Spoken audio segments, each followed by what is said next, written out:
प्यारे बच्चों, आप लोगों के लिए जो यूपी बोर्ड का भी एग्ज़ाम होता है ना 2022 में, उसका पेपर मैंने टाइप कर लिया है। क्योंकि वो जो मेरे पास पेपर आया था ना, वो बहुत ही धुंधला दिख रहा था, आपको दिखता नहीं। इस वजह से मैंने इसको टाइप कर लिया। अब इसका पूरा फुल सोल्यूशन करेंगे, ठीक है। क्योंकि पेपर बहुत ज़्यादा इंपॉर्टेंट होता है। अगर पेपर आप नहीं लगाते हो ना, तो आप सबसे बड़े बेवकूफ़ बन जाओगे। क्योंकि बोर्ड एग्ज़ाम में सबसे ज़्यादा क्वेश्चन पेपर से ही आते हैं, पिछले पेपर से, ठीक है। नए क्वेश्चन बहुत कम बनते हैं, ये ध्यान रखिएगा। अगर आपको टॉपर बनना है तो पेपर की प्रैक्टिस कर लीजिए, क्योंकि क्वेश्चन वहीं से आएंगे डायरेक्ट बोर्ड एग्जाम में। सो पहले जो क्वेश्चन है बेटा, वो क्या कह रहे हैं, सभी खंड कीजिए। ये पहले जो क्वेश्चन है वो बहुविकल्प प्रश्न है, और ये वीडियो हर एक हिंदी मीडियम बोर्ड देख सकता है। हर एक हिंदी मीडियम बोर्ड्स के लिए इंपॉर्टेंट है बच्चों। पहला क्वेश्चन क्या बोल रहा है, दी गई संख्याओं में अभाज्य संख्या क्या होगी। तो अभाज्य संख्या क्या होती है, जो सिर्फ खुद के बारे में हो। जीरो ना तो भाज्य होती है ना अभाज्य होती है, ठीक है। एक ना तो भाज्य होती है ना अभाज्य होती है। 8 2 से कट जाता है, यानी कि भाज्य। 2 सिर्फ 2 के पहाड़े में आता है, तो यानी कि 2 हमारा क्या हो जाएगा, अभाज्य। सिंपल सा क्वेश्चन था। कह रहे समीकरण, ये जो हमें दे रखा है, इसका विविक्तीकरण क्या होगा। तो पहले सरल करते हैं, सॉल्यूशन पे आ जाते हैं, ठीक है। तो जो सॉल्यूशन, अगर मैं किसकी बात करूं, सॉल्यूशन नंबर क की अगर मैं बात करूं, तो इसका जो आंसर होगा बच्चों, वो कितना होगा, 2 होगा। 2 क्या है बेटा, हमारी अभाज्य संख्या। सारे चैप्टर्स मैंने ऑलरेडी करा रखे हैं, लिंक्स मिल जाएगी आपको डिस्क्रिप्शन पे। समीकरण में क्या दे रखा है बच्चा, दिया है प्रॉपर, जैसे एग्जाम में मैं पूरा सॉल्व करके दिखा रहा हूँ। क्या दिया है बेटा हमें, समीकरण दे रखा है द्विघात समीकरण 3x² माइनस का 2x 1/3 बना ये चीज़। इसको थोड़ा सिंपल करते हैं, यहाँ से आ जाएगा 3 3 9 x², 3 दूनी 6x, और 3 से कर रहे हैं तो इसके ऊपर जो होता है वो वैसे का वैसे रह जाता है, बट्टे में 3, ठीक। इसके बट्टे में कुछ नहीं, तो एक ले लो, 3 से गुणा करोगे। किसी भी संख्या को जब 1 से गुणा करते हैं वही रहते हैं,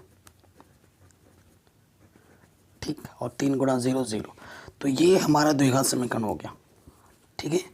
ये हमारा द्विघात समीकरण हो गया, इसको ढंग से हमने लिख दिया, कोई दिक्कत वाली बात नहीं है। यहाँ देखिए, यहाँ ए के स्थान पर क्या है बेटा, 9, बी के स्थान पर माइनस के 6, और सी के स्थान पर यहाँ पर 1, ठीक है। हमें क्या निकालना है, विविक्तीकरण।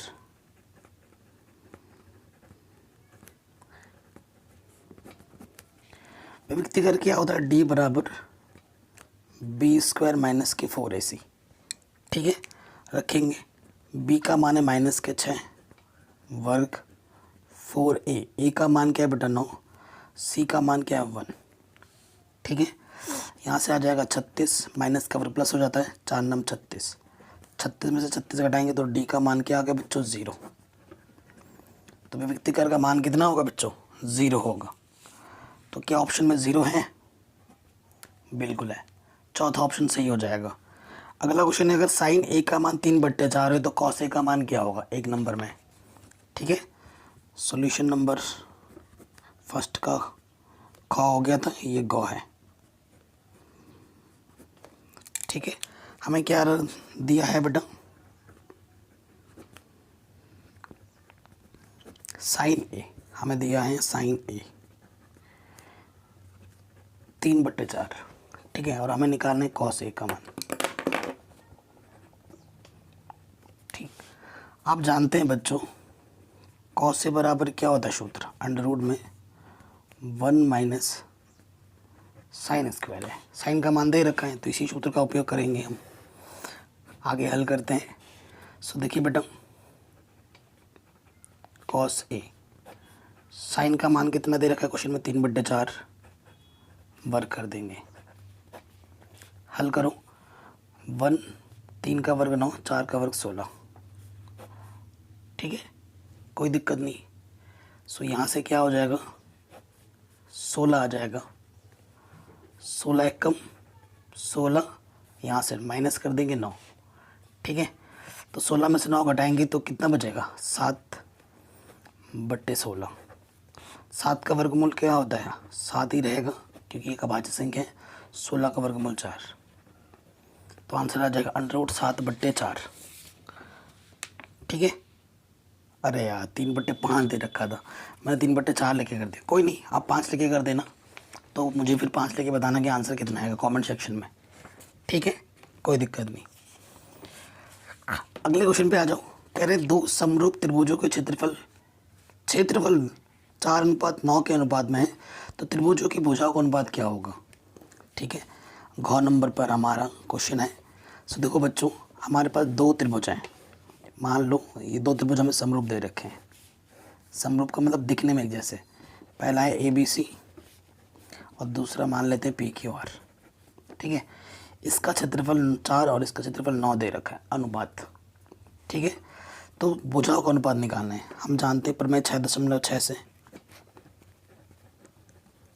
प्रमेय 6.6 से तुम क्या जानते हो बच्चों, हम जानते हैं कि अगर दो त्रिभुज समरूप होती हैं, ठीक है, तो उनकी संगत भुजा का अनुपात, त्रिभुज का क्षेत्रफल, ठीक है, त्रिभुज का क्षेत्रफल का अनुपात क्या होता है, संगत भुजा का अनुपात।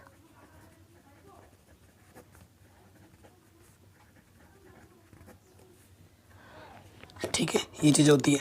अब देखो क्षेत्रफल क्या है बेटा, हमें ये इसका क्षेत्रफलों का अनुपात क्या दे रखा है, 4/9। ठीक है, संगत भुजा का अनुपात हमें निकालना है। तो संगत भुजा कोई भी ले लो, जैसे BC ले लिया, यहाँ से क्या आ जाएगा QR, तो BC/QR, इसका वर्ग हो जाता है। हमें BC/QR चाहिए, तो इसको मैं लिख सकता हूँ 2/3 का वर्ग, क्योंकि 2 का वर्ग 4 होता है, 3 का वर्ग 9। ठीक है, कोई दिक्कत, कोई परेशानी नहीं। तुलना कर देंगे, वर्गों की क्या कर दो, तुलना कर दो, तो यहाँ से बचेगा 2/3 BC/QR। ठीक है, सो यहाँ से आ जाएगा BC/QR, यह आ जाएगा 2/3। ठीक, कोई दिक्कत नहीं होगी। तो ऑप्शन नंबर 1 आपका पहला सही हो जाएगा। ठीक है, आराम से बन गया। अब आ जाओ अंगा नंबर पर। हर एक क्वेश्चन हम सॉल्व करेंगे डिटेल में, ठीक है, डिटेल में और सिंपल तरीके से। अंगा में क्या बोल रहे हैं, 2, 3, 4 तथा x का जो समांतर माध्य है वो 5 है, तो x का मान क्या होगा। ठीक है, समांतर माध्य, समांतर माध्य क्या होता है, जितनी संख्याएं दी हुई हैं उनको जोड़ते हैं, 3, 4, 6 और x। कितनी संख्या है, 1, 2, 3, 4 है, तो 4 से भाग दे दो। ठीक है, समांतर माध्य क्वेश्चन में हमें दे रखा है 5, तो यहाँ 5 रखेंगे, यहाँ से आ गया 10 और 3 13 प्लस x/4। इसके बट्टे में कुछ नहीं तो 1 ले लो, तिरछे गुणा करोगे, 4×5 20, और किसी भी संख्या को जब हम 1 से गुणा करते हैं वही रहता है। ठीक, सो प्लस का 13 इधर के माइनस का हो जाएगा x, घटाएंगे 20 में से 13 घटाएंगे, कितना आ जाएगा 7। तो जो x का मान होगा बच्चों वो कितना होगा, 7 होगा। चौथा ऑप्शन सही हो जाएगा।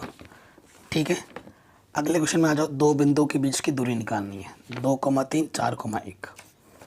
ठीक है, यहीं पे कर देते हैं, पेज बचाओ, है ना, 4 नंबर। दो बिंदुओं के बीच की दूरी निकालनी है, ये एक बिंदु है, ये एक बिंदु है।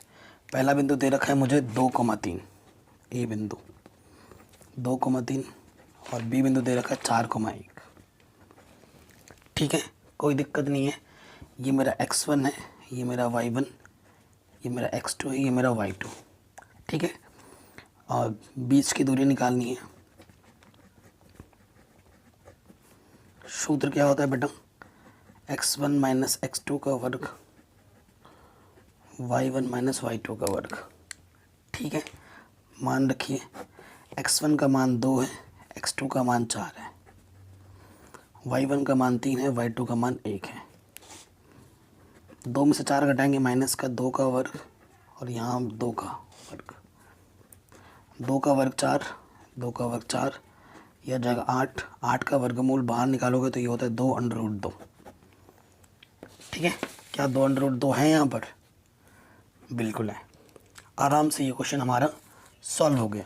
तो जितने भी बहुविकल्पी प्रश्न पूछे गए थे वो हमने सॉल्व कर दिए हैं। कोई दिक्कत, कोई परेशानी नहीं होनी चाहिए। ठीक, अब हम आते हैं क्वेश्चन नंबर 2 में। ठीक है, खंड नंबर 2 में कह रहे हैं सभी खंड कीजिए।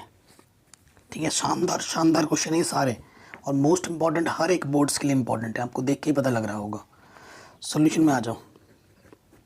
ठीक है, 2 के कॉमे मैं आपको अथवा फतवा जो भी होगा सब कराऊंगा, टेंशन नहीं लेने का। ओके, कह रहे हैं यदि द्विघात समीकरण का एक मूल 3 है तो के का मान क्या होगा। ठीक है, मूल क्या होता है, उस समीकरण को हल करता है। ठीक है, अब इसको हल करके दिखाना है एग्जाम में पूरा, तो प्रॉपरली लिखना है। दिया है, क्या दे रखा है बेटा, द्विघात समीकरण। ठीक है, समीकरण है ये, हमें दे रखा है द्विघात समीकरण x² माइनस के 2kx माइनस के 6 बराबर 0। इसका मूल हमें दे रखा है, इसका मूल x बराबर 3 है, तो हमें k का मान ज्ञात करना है। ठीक है, ये चीज़ है। x का मान अगर 3 है तो ये x जहाँ जहाँ x है ना वहाँ पर मान रखने पर, क्योंकि ये मूल है तो समीकरण को संतुष्ट करेगा। ठीक है, तो यहाँ लिख देंगे अतः जहाँ जहाँ x है वहाँ पर क्या रखोगे, 3। तो यहाँ 3 का वर्ग कितना होता है, 9 माइनस का 6, 2 3 6 के, 9 में से 6 घटाएंगे आ जाएगा 3 माइनस के 6 के, तो माइनस का इधर आके क्या हो जाएगा, प्लस का। ठीक है, 6 गुणे में इधर आके आ जाएगा बट्टे में, 3 कम 3, 3 दूनी 6, तो के का मान आ जाएगा 1/2। ठीक है, आराम से हो गया, कोई दिक्कत कोई परेशानी नहीं होगी। चलिए नेक्स्ट क्वेश्चन में आते हैं। इसका मान निकालना है, 1 नंबर में का क्वेश्चन है, हर साल आता है एग्ज़ाम में। ठीक है, अब आ जाओ ख नंबर पर, दूसरे का ख नंबर। हमारे पास क्वेश्चन है 2 tan 30 बट्टे में 1 + tan² 30 डिग्री। इसको हमें हल करना है, हल करते हैं। तो 2 tan 30 का मान होता है 1/√3, tan 30 है उसका मान 1/√3, स्क्वायर है तो स्क्वायर लगा दिया, 2 1 कम 2 बट्टे में √3। ठीक है, एक का वर्ग 1, √3 का वर्ग 3, इसके बट्टे में कुछ नहीं तो 1 ले लें। ठीक है, आगे हल करते हैं, यहाँ पर हल कर दे दो, यहाँ से आ जाएगा 2 बट्टे √3, लॉसअप आ जाएगा 3 1 कम 3, 3 1 कम 3, 1 1 कम 1। ठीक, यहाँ से बेटा 2/√3, यहाँ से आ जाएगा 4/3, इसकी गुणा इसके साथ भागा इसकी गुणा इसके साथ, 2 गुणा 3 √3 गुणा 4, 2 दूनी 4। ठीक है, 3 को मैं लिख सकता हूँ √3 गुणा √3, बट्टे में है √3 गुणा 2, √3 से √3 कटा तो यहाँ आ जाएगा √3/2 आंसर। ठीक, √3/2 आपका ये आंसर आ गया। गौ नंबर फिर से वही आ गया ऐसा क्वेश्चन, लेकिन इसको पूरा डिटेल में करके दिखाना पड़ेगा। क्या यदि 2 समरूप त्रिभुजों का क्षेत्रफल इतना है तो इनकी संगत भुजाओं का अनुपात कितना होगा। एक ही टाइप के क्वेश्चन 2 दे दिए थे पिछली बार। ठीक है, तो कभी कभी ये लोग गलती भी कर देते हैं। तो दूसरे का गौ नंबर कभी भी वैसे जनरली दिखा जाते हैं, एक ही टाइप के क्वेश्चन 2 कभी नहीं आते, पिछली बार आ गया था लेकिन। ठीक है, सो दिया क्या है, देखो सम दिया है, समरूप 2 समरूप त्रिभुजों का क्षेत्रफल का अनुपात हमें दे रखा है, कितना दे रखा है 169 225। ठीक है, तो हमें क्या निकालना है, संगत भुजाओं का अनुपात निकालना है। ठीक है, इसको मैं बहुत सिंपल वे में कराऊंगा, तो यहाँ लिख देना है आपको प्रमेय 6.6 के अनुसार, बस ये लाइन लिखनी ज़रूरी है, प्रमेय 6.6 से। ठीक है, आप क्या लिखेंगे कि अगर आपको संगत भुजा का अनुपात निकालना है तो क्या होता है, संगत भुजाओं का अनुपात निकालना है हमें। तो क्या होता है, जो क्षेत्रफल दिया होता है ना, क्षेत्रफल का जो अनुपात होता है उसका हम क्या ले लेते हैं, वर्गमूल। ठीक है, ये ध्यान रखिएगा, सिंपल सा फॉर्मूला है। तो क्षेत्रफल का अनुपात क्या दे रखा है बेटा हमें, 169, अनुपात का मतलब बट्टे में 225, एक इसका होता है 13, इसका होता है 15, तो आंसर आ जाएगा 13:15। ठीक है, कोई दिक्कत, कोई परेशानी नहीं होनी चाहिए। अगले क्वेश्चन में आ जाओ। कह रहे 12 व्यक्तियों के भार का समांतर माध्य 45.6 किलोग्राम है, तो उनके भारों का योगफल क्या होगा। 12 व्यक्ति थे, ठीक है, उनके भारों का योगफल निकालना है। ठीक है, सो ये हमारा दूसरे का घ नंबर है। ठीक है, सो देखो बेटा हमें क्या क्या दे रखा है, व्यक्ति कितने हैं, 12, समांतर माध्य कितना दे रखा है,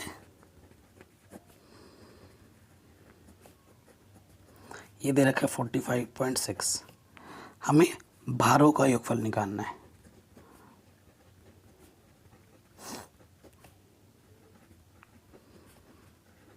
ठीक है, कोई दिक्कत वाली बात नहीं है, यही चीज़ क्वेश्चन में दे रखी है। चूंकि जो समांतर माध्य होते हैं, क्या होता है, जितने व्यक्ति हैं उनके भार, ठीक है, क्या होगा, समांतर माध्य हो जाएगा 12 व्यक्ति हैं तो 12 व्यक्तियों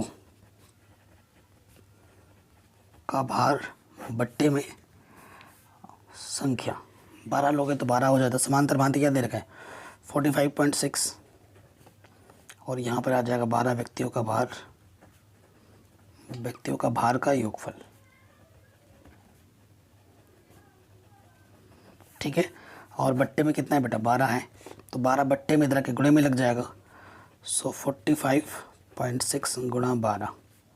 ठीक है, हल करेंगे, 12 छंग 72, 12 छंग 72, हासिल लगा 7, 12 पंजे 60 और 6, और 60 और 7 67, हासिल लगा 6। ठीक है, 12 चौको 48, 48 और 6 54।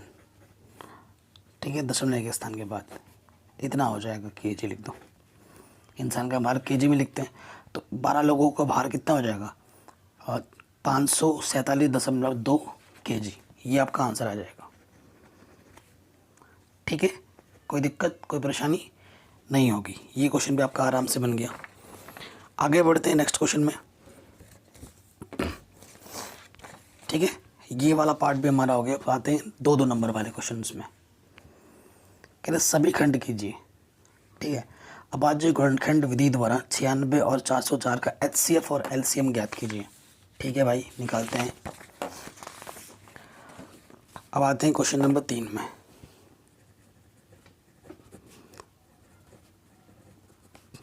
ठीक है, विधि बोला है अभाज्य गुणनखंड विधि। ठीक है, तो यहाँ लिख देता हूँ अभाज्य गुणनखंड विधि।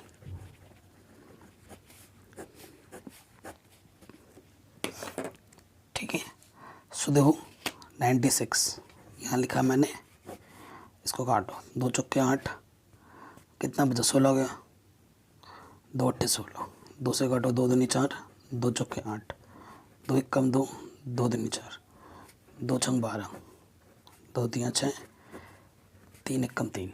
जब तक एक नहीं आ जाता हमें तब तक करना होता है। फिर हम यहाँ लिखेंगे 404, काटो, 2 दूनी 4, 0, 2 दूनी 4, 2 एक कम 2 एक कम, 101 एक कम 101, 101 अभाज्य संख्या है। अतः 96 को हम लिख सकते हैं, 2 कितनी बार है, 1 2 3 4 5, 2 है 5 बार और 3 है 1 बार। 404 में 2 है 2 बार और 101। हमें क्या बोल रहे हैं, HCF और LCM दोनों निकालो। ठीक है, तो पहले निकालते हैं HCF, फिर निकालेंगे LCM। सो देखो जब आपने ये निकाला है तो आपको एक संख्या दिख रही होगी। एचसीएफ में वो चाहिए होता है, दो संख्या हो तो दोनों में होना चाहिए, तीन संख्या होता है तो तीनों में होना चाहिए। तो दो दोनों में है, इसमें भी है और इसमें भी है। तो इसमें क्या लिया जाता है, न्यूनतम घात। ठीक है, तो दो की न्यूनतम घात कितनी है, दो है, तो आंसर आ जाएगा 4। एलसीएम में क्या होता है, जो घात दोनों में उसकी अधिकतम घात ली जाती है। ठीक है ना, तो यहाँ पर आती है अधिकतम घात जो दोनों में है, और जो दोनों में उसकी अधिकतम घात 2 की घात 5, और जो बच गए हैं उनको गुणे में डाल देते हैं। 2 की घात 5, 2 दूनी 4 दूनी 8 दूनी 16 दूनी 32, और यह आ जाएगा 303। गुणा कर दो 32, 3 दून 32 तियाँ कितना हो जाएगा, 90 96। ठीक है, 32 तियाँ 96 एंड फिर से 32 तियाँ 96, ये आपका आंसर आ जाएगा। कोई डाउट, कोई दिक्कत नहीं होगी। अगले क्वेश्चन में बोल रहे हैं कि किस मान के लिए रैखिक समीकरण इतना और इतने के युग्म के अपरिमित रूप से अनेक हल हैं। ठीक है, शानदार क्वेश्चन है, करते हैं इसको। ये हमारा क्वेश्चन नंबर है 3 का ख।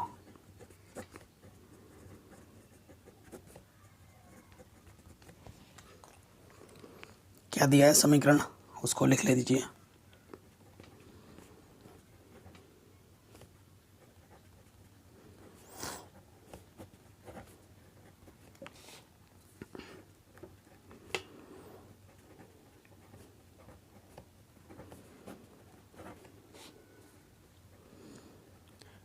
देखो बेटा, यहाँ पर हमारे पास A1 कितना है, A1 है के, B1 है 3 एंड C1 है माइनस का, चिन्हों का भी ध्यान रखना है इतना।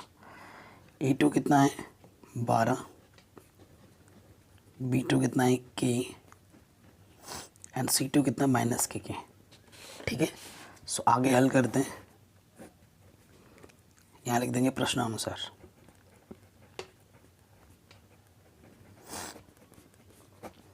प्रश्नानुसार क्या बोला है,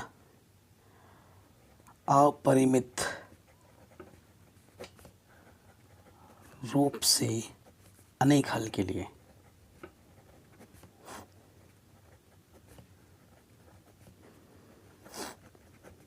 ठीक है, अपरिमित रूप से अनेक हल के लिए उसकी कंडीशन क्या होती है, A1 बट्टा A2, B1 बट्टा B2 और C1 बट्टा C2 तीनों बराबर होते हैं, संपाती रेखा होती है ना। मान रखिए A1 का मान है के, A2 का मान है 12, B1 का मान है 3, B2 का मान है के, और C1 का मान है के माइनस 3 और यह के। ठीक है, तो इन दोनों को बराबर ले लीजिए। तो यहाँ से जब के बट्टे 12 बराबर 3 बट्टे के, तिरछे गुणा करेंगे, के स्क्वायर बराबर 36, तो के का मान आ जाएगा, वर्गमूल निकाल दोगे तो प्लस माइनस 6 आ जाएगा। आ गया आंसर, तो के का मान क्या आ जाएगा, प्लस माइनस 36। अब आ जाओ नेक्स्ट क्वेश्चन में। कह रहे हैं ABC एक समद्विबाहु त्रिभुज है जिसका C कोण समकोण है, तो सिद्ध कीजिए ये चीज़ इसके बराबर होगी। बहुत ही आसान क्वेश्चन है, चैप्टर नंबर 6 का। तो अब आ जाता है हमारे पास तीसरे का गौ नंबर। ठीक है, दिया है, जो दिया है उस हिसाब से हम चित्र बनाएंगे। समद्विबाहु त्रिभुज है और समकोण भी है। समकोण है तो 90 अंश के सामने वाली भुजा सबसे बड़ी होगी क्योंकि वो कर्ण है, और तो इसका सीधा सीधा मतलब है कि ये वाली जो भुजा है और ये वाली भुजा जो आपस में बराबर होगी। C कोण समकोण बोला है, ये C है तो यहाँ B होगा, तो यहाँ A होगा, ABC। हमें क्या दिया है, मतलब ये क्या है, समकोण त्रिभुज है और समद्विबाहु भी है। ठीक है, ये चीज़ हमें दे रखी है। ठीक है, सो देखो बेटा हमें दे रखा है ए सी बराबर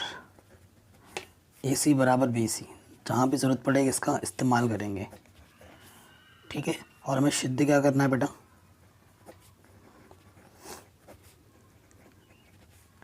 हमें सिद्ध करना है क्वेश्चन में ए बी स्क्वायर बराबर 2ac स्क्वायर, ये चीज़ हमें सिद्ध करनी है। ओके चलिए देखो ये समकोण त्रिभुज है, चूंकि त्रिभुज ए बी सी समकोण त्रिभुज है, इसलिए पाइथागोरस प्रमेय के अनुसार, पाइथागोरस प्रमेय से, ठीक है। पाइथागोरस प्रमेय क्या होती है, कर्ण का वर्ग, कर्ण का वर्ग होता है आधार का वर्ग प्लस लंब का वर्ग, यही होता है, ठीक है। कर्ण क्या है, 90 अंश के सामने वाली भुजा ए बी, तो ए बी का स्क्वायर, ठीक। आधार क्या है, किसी को भी मान लो, इसको मान लो, इसको मान लो, बी सी मान लेते हैं आधार, लंब हो जाएगा फिर ए सी, ये वाला लंब हो जाएगा, ठीक है। सो हमें 2ac स्क्वायर चाहिए, तो यानी कि मैं बी सी की जगह पर ए सी रख सकता हूँ, इसकी जगह पर ए सी रख सकता हूँ, समीकरण 1 से। तो बी सी की जगह मैंने रख दिया ए सी, ये ए सी स्क्वायर, ये सी स्क्वायर, ए सी स्क्वायर, ए सी स्क्वायर, 2ac स्क्वायर, और इधर क्या है ए बी स्क्वायर, यही तो प्रूफ करना था, हैंस प्रूफ्ड।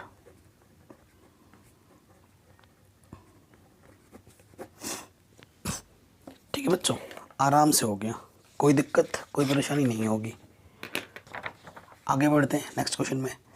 कह रहे हैं एक बेलन के आधार की त्रिज्या 4 सेंटीमीटर है और ऊंचाई 14 सेंटीमीटर है, तो बेलन का वक्र पृष्ठीय क्षेत्रफल कितना होगा। वक्र पृष्ठ मतलब बाहर से, ठीक है।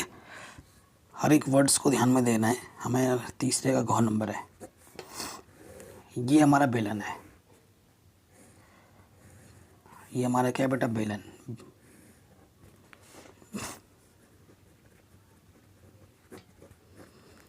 तो बेलन में हमें क्या दे रखा है बच्चों, बेलन की ये ऊंचाई है और ये होती त्रिज्या और ये होता है उसका व्यास। क्वेश्चन में हमें क्या बोला है कि जो बेलन की ऊंचाई है 14 सेंटीमीटर है, ऊंचाई 14 सेंटीमीटर है, ठीक है ना, और जो व्यास है, सॉरी बेलन की जो त्रिज्या है वो 4 सेंटीमीटर है, ठीक है। हमें क्या दिया हुआ है बेटा, हमें जो बेलन की ऊंचाई दे रखी है वो 14 सेंटीमीटर दे रखी है और जो त्रिज्या हमें दे रखी है वो 4 सेंटीमीटर दे रखी है। हमें क्या निकालना है प्रश्नानुसार,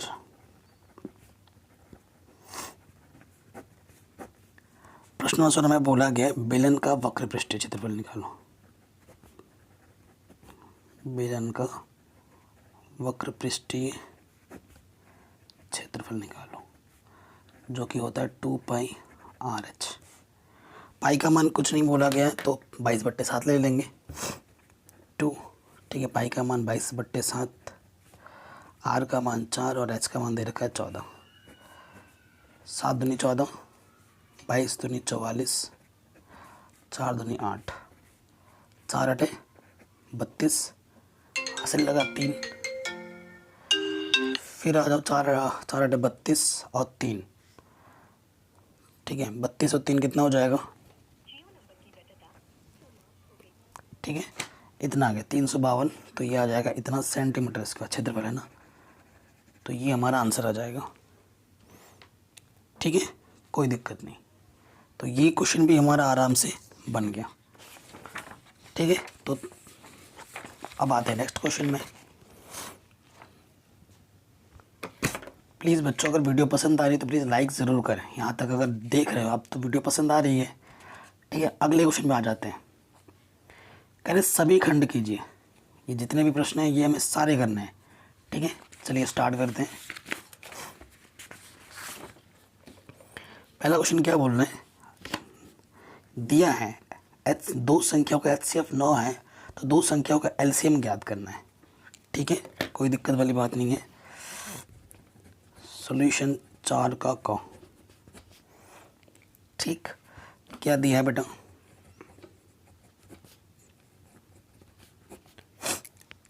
दिया है प्रॉपर एग्ज़ाम में जैसे लिखना है ना वैसे ही लिखवा रहा हूँ मैं। 306 और 657 ये दे रखा है। हमें एलसीएम निकालना है 306 और 657 का। ठीक है, तो यहाँ लिख देंगे हम जानते हैं।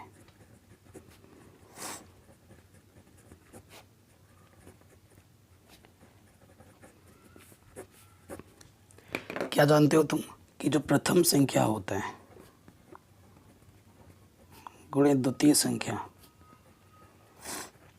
वो क्या होता है? HCF गुणे LCM ये होता है। प्रथम संख्या है 306, द्वितीय संख्या है 657। HCF आपका 9 दे रखा है, आपको LCM निकालना है। ये 9 गुणे में इधर के बट्टे में हो जाएगा। 9 से काटो, 9 3 27, 4 बचा, 9 3 बचा, 9 चौको 36। ठीक है, अब आपको गुणा कर देना 34 को 657 से, जो आएगा वो आपका क्या आ जाएगा बेटा? LCM। ठीक है, आराम से हो जाएगा। सारी चीज़ें मैंने ऑलरेडी करा रखी है बच्चों, आप एक बार डिस्क्रिप्शन ज़रूर चेक करें तो आपको सारे वीडियोस के लिंक्स वगैरह ETC सब कुछ मिल जाएगा। ठीक है, कोई दिक्कत वाली बात नहीं है। कमेंट में मुझे बताइएगा 34 को और 657 को मल्टीप्लाई करके गुणा करके कितना आ रहा है। ठीक है, इतना तो कर ही सकते हैं, और गुणा करने जाएंगे थोड़ा और टाइम वेस्ट हो जाएगा फालतू में क्या। अगले क्वेश्चन में आ जाओ। ठीक है, साइन 3A इसके बराबर दे रखा है, जहाँ 3A एक न्यून कोण है तो A का मान क्या होगा ये हमें बताना है। ठीक है, चलिए करते हैं इसको। ये हमें दे रखा है, ये हम कर रहे हैं 4 का ख। ठीक है ना, दिया है।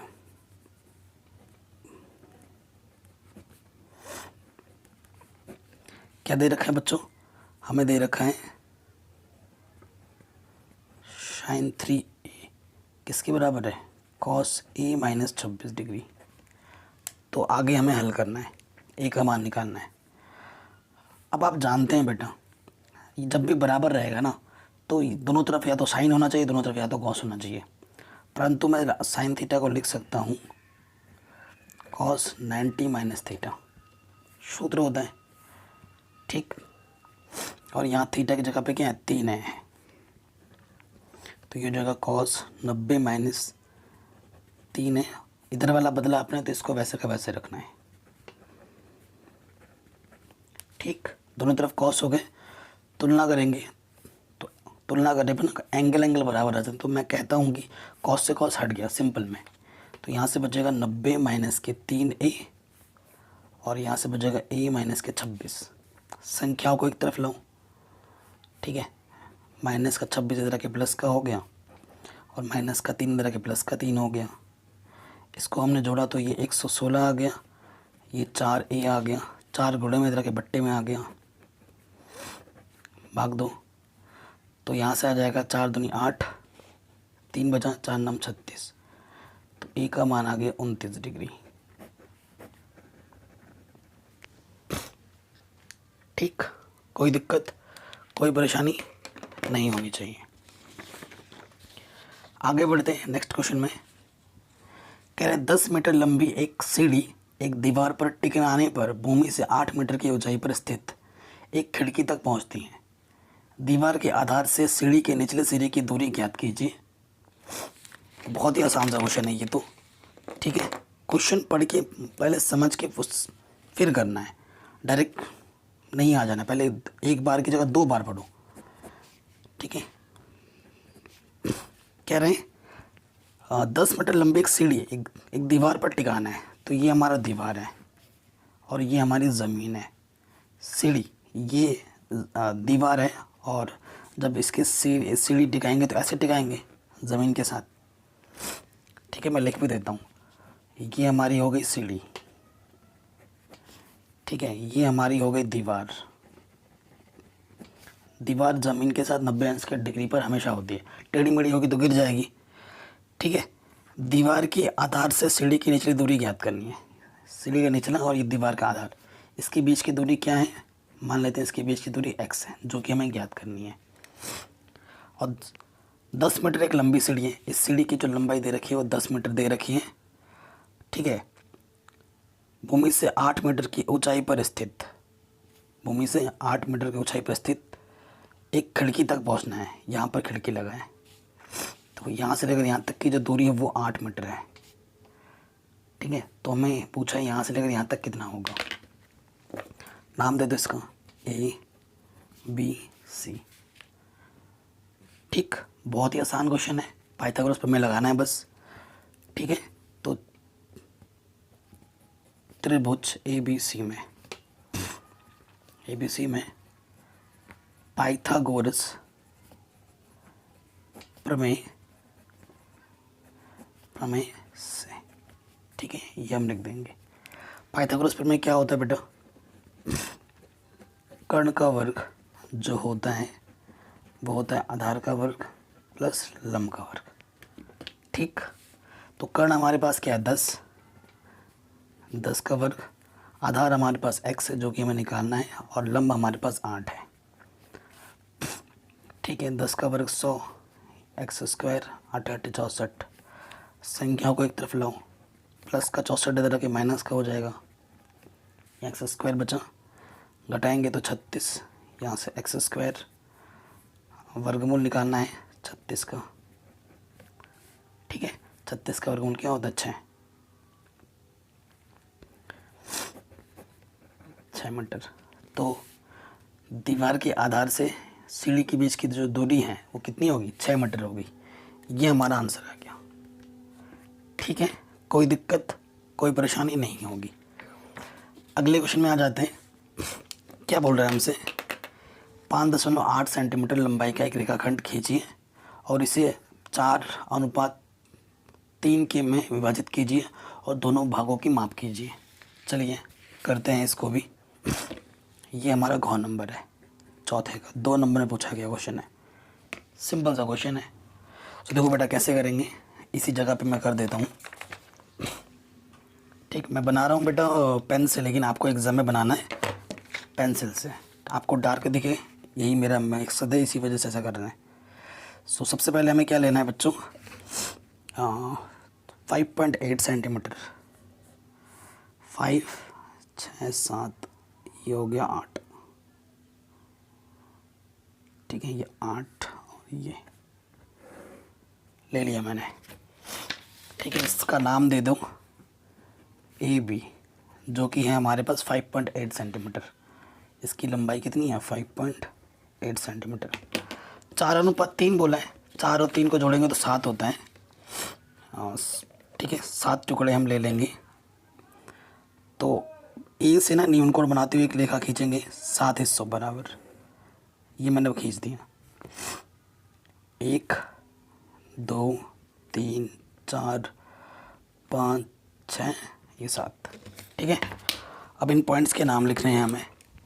इसका नाम मैंने बोल दिया A1, इसका A2, A3, A4, A5, A6, A7। ठीक है, फिर हमें क्या करना है, क्या बोला है 4:3 बोला है। ठीक है, 4 और 3 को जोड़ना है हमें, तो 7वें हिस्से को जोड़ दो, यहाँ से लास्ट वाले पार्ट को इससे क्या कर दो, जोड़ दो। ये तो 7वां पार्ट हुआ। देखो एक 4 पे लेना है और ये बाकी 3 हिस्से। अब यहाँ पे मुझे चाहिए, इसके समांतर मुझे यहाँ पे एक रेखा खींचनी पड़ेगी। उसके लिए मैं क्या करूँगा, 4 पे चाहिए ना, तो एक चाप में यहाँ से काटूँगा। भाई चल जाओ, ये चल गया। ठीक है, काटा, उसी को बिना हिलाए डुलाए मुझे यहाँ पे रखना है। ये काटा, अब फिर मुझे इनके बीच की दूरी लेनी है, ले ली, इसे हिलाए डुलाए बिना यहाँ रखना है और ऐसे चाप लगा देनी है। ठीक है, अब इस बिंदु को और इस बिंदु को मिलाते हुए हमें रेखा खींचनी है। ठीक है, तो देखो ये रेखा और ये रेखा समांतर है एकदम। इस रेखा को एकदम समांतर है, इस वाले पॉइंट को मैं सी बोल देता हूँ। तो जो अतः ए सी अनुपात जो सी बी होगा वो होगा आपका 4:3, जो कि आपको बोला था बनाने के लिए, वो तो बना दिया हमने। अब माप भी लिखना है कि ए सी कितना होगा और सी बी कितना होगा, दोनों को जोड़ने पे 5.8 ही आना चाहिए, ये भी ध्यान रखना है। ठीक है, तो देखते कितना आ रहा है। ये 0 पे रखा है, ये 3.2। ठीक है, इधर वाला पार्ट कितना है 3.2 कैसे हो जाएगा, हाँ देखते हैं एक बार दोबारा। हाँ 3.3। ठीक है, तो ये ए सी आपका है 3.3 सेंटीमीटर। तो सी बी कितना होगा 2.5, क्योंकि इनको जोड़ने पर यही आना चाहिए। ठीक है, करके भी दिखा देता हूँ। ये देखो 2.5, ठीक है, पूरा 2.5 है। तो ये क्वेश्चन भी आपका आराम से बन गया, कोई दिक्कत नहीं। बाकी जो बेटा क्वेश्चन पार्ट है ना, 5वां 6वां और 7वां बड़े बड़े नंबर के, ये आपको नेक्स्ट पार्ट में देखने को मिलेगा। ठीक है, नेक्स्ट वाले पार्ट में, जो कि शाम को अपलोड हो जाएगी। वीडियो को कर दो लाइक, क्योंकि आप बाद में भूल जाते हो। और डिस्क्रिप्शन ज़रूर चेक कर लेना। और अगर आपको इसके पीडीएफ्स चाहिए, आपका टॉपर स्टडी वाले नोट्स चाहिए, तो वो आपको हमारे वेबसाइट mathematicsanalysis.in पर मिल जाएगी।